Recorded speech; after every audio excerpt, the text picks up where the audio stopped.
Hello बच्चों, अब next है शैक्षिक प्रशासन की परिभाषाएं। शैक्षिक प्रशासन की परिभाषाएं हम देखें तो डॉक्टर जीएस शैक्षिक प्रशासन की परिभाषाओं में अगर हम देखते हैं तो हमें ये डॉक्टर जीएस वर्मा की डेफिनेशन सबसे सही समझ में आती है। दो लोगों की, एक तो डॉक्टर जीएस वर्मा और दूसरा लूथर गुलिक।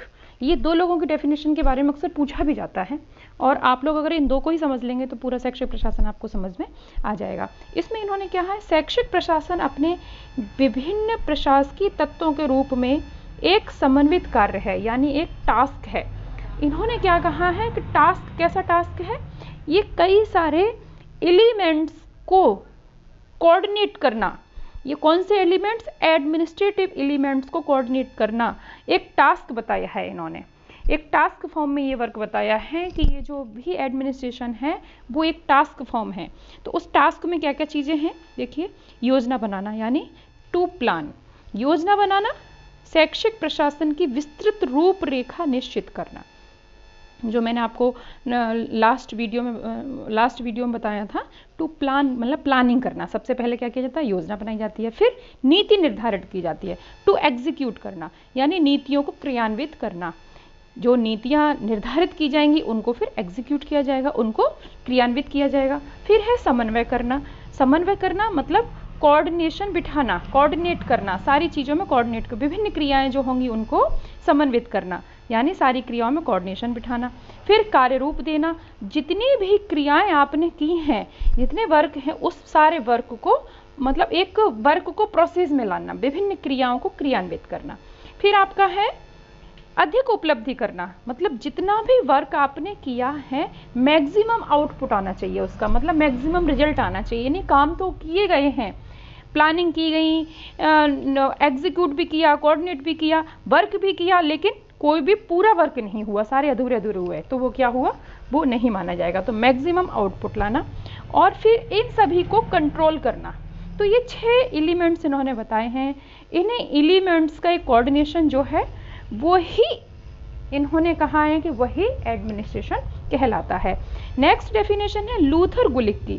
लूथर गुलिक, ये आप देख रहे होंगे लूथर गुलिक का जो ये लिखा है पोस्ट कॉर्ब, ये एक सूत्र है, इसी सूत्र के ऊपर पूरा है।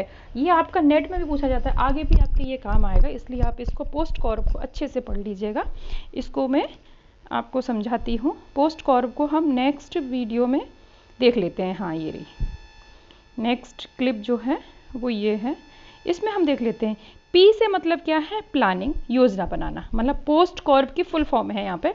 तो पी फॉर प्लानिंग यानी योजना बनाना, ओ फॉर ऑर्गेनाइजिंग करना मतलब संगठन बनाना, एस फॉर स्टाफिंग यानी नियुक्ति करना, स्टाफ को रखना, हर तरह का स्टाफ जो भी होता है उसको रखना, डी फॉर निर्देश देना यानी डायरेक्टिंग करना, और CO फॉर यानी कोऑर्डिनेटिंग करना, और R फॉर प्रतिवेदन तैयार करना यानी रिपोर्टिंग करना, और B फॉर बजटिंग यानी बजट बनाना।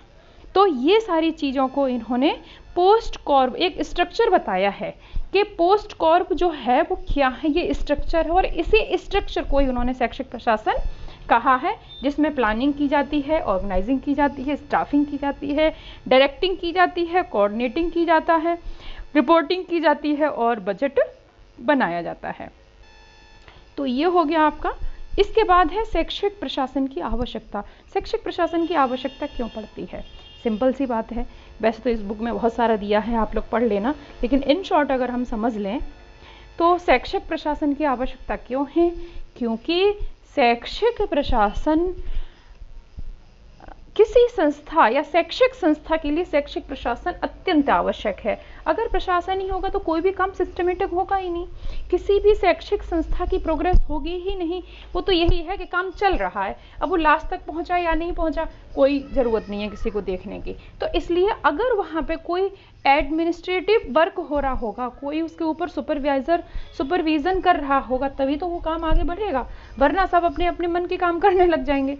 तो फिर तो सबसे बड़ी अगर हम इन शॉर्ट देखें तो इसमें 3 चीज़ें सबसे ज़्यादा आवश्यक होती हैं शैक्षिक प्रशासन में। वो है कि धन की बचत होती है, अगर अपना अपना सब काम करेंगे तो बहुत टाइम लेंगे, लेकिन उनके ऊपर कोई कोऑर्डिनेशन वाला होगा तो वो वर्क जल्दी हो जाएगा। धन की बचत होती है, श्रम की बचत होती है, यानी मेहनत भी कम लगती है।